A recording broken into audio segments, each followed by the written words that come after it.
Climax అయితే super అన్న, అసలు 100 crores పక్క దాటిపోతుంది ఇవాళ. సూపర్, చాలా బాగుంది.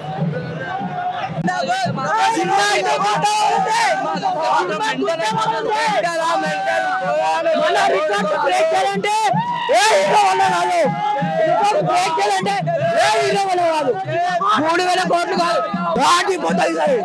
సినిమా అయితే మెంటల్ ఎక్కిపోయింది. సినిమా మీద అయితే మస్తు ఉన్నాయన్న. సినిమా మాత్రం ఎట్లా అంటే వేరే లెవెల్. అశ్వత్థామ మన అశ్వత్థామ మార్వెల్ ఎవర్రా? మార్వెల్ ఇప్పుడు వాళ్ళు ఐరన్ మ్యాన్ కాదు, కల్కి సినిమాటిక్ యూనివర్స్ వేరే లెవెల్. క్లైమాక్స్ అన్ఎక్స్పెక్టెడ్ భయ్యా, అసలు ఎవరు అనుకోలేదు, అనుకోని విధంగా తీసిండు. నాగేశ్వర నిజంగా తోపు, అసలు విజువల్స్ చాలా బాగుంది.